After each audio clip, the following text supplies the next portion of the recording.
اس کائنات میں موجود آدھے حسن کے مالک حضرت یوسف علیہ السلام کی روح کب اور کیسے قبض کی گئی؟ یوسف علیہ السلام کی وفات کے بعد مصری اور اسرائیلیوں کے درمیان کس بات پر اختلاف ہوا؟ آپ علیہ السلام کی قبر مبارک دنیا کے سب سے بڑے دریا کے نیچے کیوں دفن کی گئی؟ اور یہودی آج اس تابوت کی کھوج میں کیوں لگے ہیں؟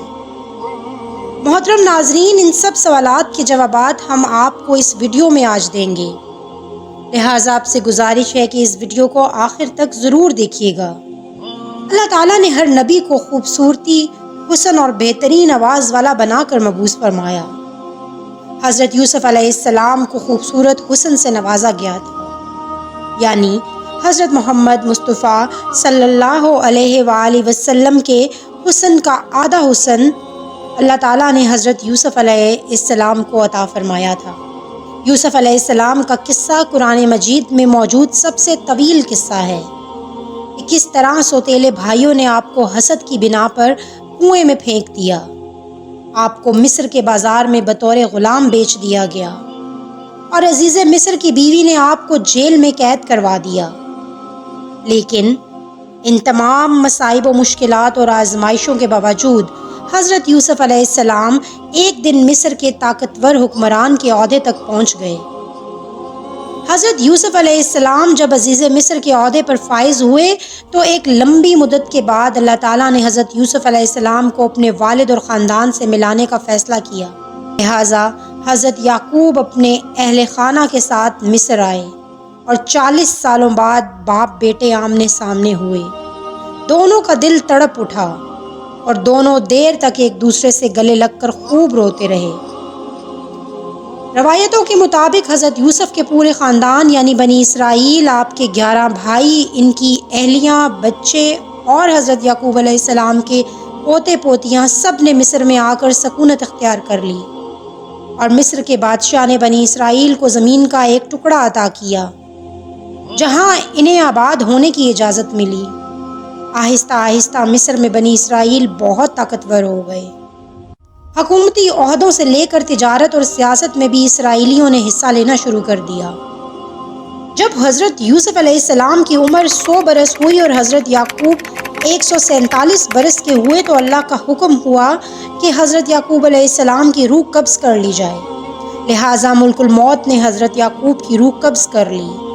جب اپنے والد کی وفات کی خبر حضرت یوسف کو ملی تو آپ نے اپنے سر سے تاج اتار کر پھینک دیا اور ان کے بدن پر جو ریشمی لباس تھا اسے پارا پارا کر دیا اور بے چینی کے عالم میں دوڑتے ہوئے اپنے والد کے جنازے پر پہنچے۔ یوسف علیہ السلام باپ کے جنازے کو دیکھ کر بے تحاشا رونے لگے اور روتے ہوئے آسمان کی طرف دیکھا۔ یکا یک آسمان کے دروازے کھل گئے اور انبیاء کی روحیں اور فرشتے حضرت یعقوب کے جنازے کی طرف آنے لگیں۔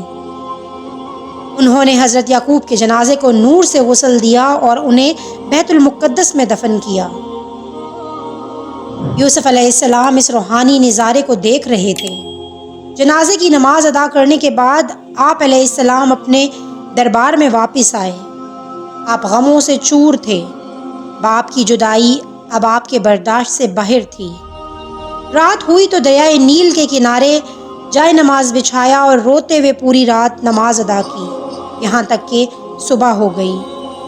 اس وقت حضرت جبرائیل علیہ السلام نازل ہوئے اور حضرت یوسف سے فرمایا، اے یوسف، آپ کے والد کی عمر تمام ہو چکی تھی، اس لیے اللہ تعالیٰ نے انہیں اپنی طرف بلا لیا، لیکن ابھی آپ کا وقت نہیں آیا، لہٰذا اپنے رب کی عبادت کیجیے اور زندگی کو آخرت کے لیے مزین کر لیجیے، کیونکہ موت کا وقت آ گیا تو مہلت نہ دی جائے گی۔ یوسف علیہ السلام نے والد کی وفات کے بعد پھر کبھی سر پر تاج نہیں رکھا، نہ کبھی مسکرائے اور ہر رات دریائے نیل کے کنارے جا کر خدا سے مناجات کرتے رہے۔ اس طرح 20 سال گزر گئے، یہاں تک کہ ایک رات حضرت یوسف نے خواب دیکھا کہ ان کے والد یعقوب اور دادا اسحاق ان سے کہہ رہے ہیں کہ اے یوسف، اب ہمارے ملنے کا وقت قریب آ چکا ہے، 3 دنوں کے اندر ہماری ملاقات ہوگی۔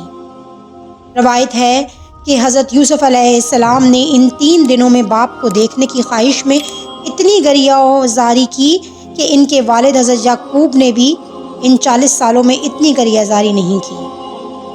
اور پھر تیسرے دن ملک الموت آئے اور یوسف علیہ السلام سے فرمایا، اے یوسف، آپ کی مدت ختم ہو چکی ہے اور آپ کے آباء و اجداد آپ کے منتظر ہیں۔ لہٰذا یوسف علیہ السلام نے سر تسلیم خم کیا اور ملک الموت نے ان کی روح قبض کر لی۔ محترم ناظرین، جب یوسف علیہ السلام کی روح جسم سے جدا ہو رہی تھی تو بھائیوں نے کریا ازاری کرنا شروع کر دی اور بنی اسرائیل میں واویلا مچ گیا۔ یوسف علیہ السلام کی وفات کے بعد آپ کے جنازے کو اٹھایا گیا۔ مصریوں نے جنازے کو دیکھا تو شور مچ گیا، ہر جانب سے آہ و فغاں بلند ہونے لگیں۔ اب مصریوں کا ہر قبیلہ اور گروہ یہ چاہتا تھا کہ یوسف علیہ السلام کو ان کے علاقے اور زمین میں دفنایا جائے تاکہ ان کی بستی میں خیر و برکت ہو۔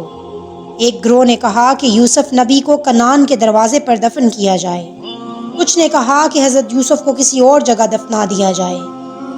بس اللہ نے اس وقت دریائے نیل کے پانی کو بند کر دیا اور اچانک نیل سوکھ گیا۔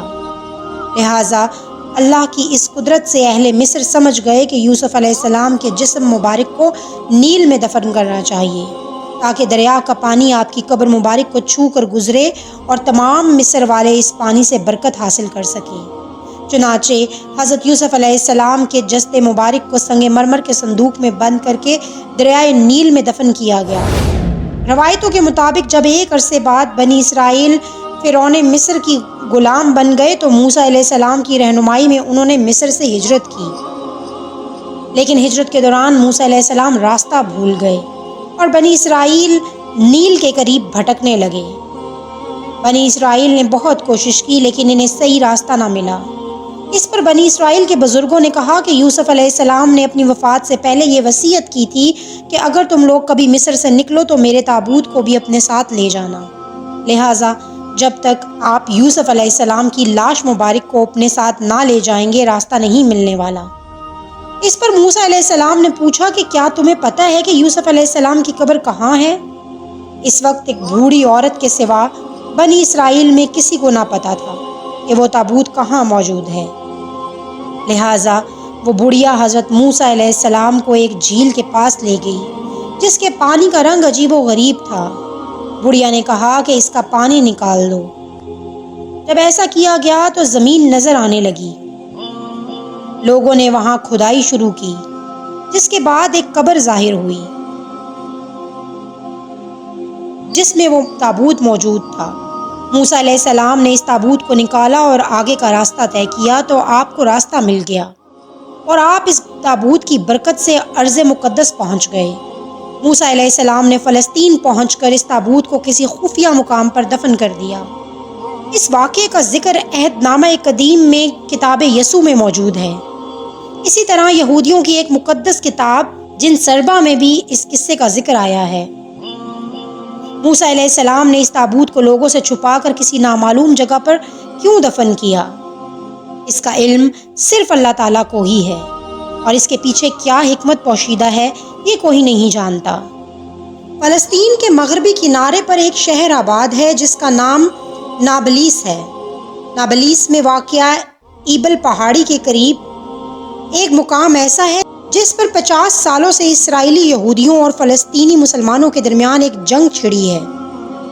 یہودیوں کے مطابق نابلیس کے اس مقام کو، جسے وہ مقام یوسف کہتے ہیں، ایک مقدس جگہ ہے جہاں یوسف علیہ السلام کا مزار ہے۔ دوسری طرف علی حرات اور ابن بطوطہ جیسے مسلم محققین نے بھی ابرون اور نابلیس کو ہی وہ مقام قرار دیا ہے جہاں یوسف علیہ السلام کا مزار موجود ہے۔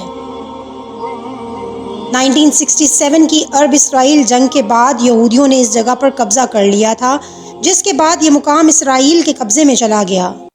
سال 1990 میں اس مقام کو یہودیوں نے ایک آرمی بیس میں تبدیل کر دیا اور اسے یہودی راہبوں کی نگرانی میں چھوڑ دیا گیا۔ یہودیوں کے لیے یہ مقام اتنا اہم اور مقدس کیوں ہے؟ نیز یوسف علیہ السلام کے اس تابوت میں ایسی کون سی پراسراریت موجود ہے؟ یہ آج بھی ایک راز ہے۔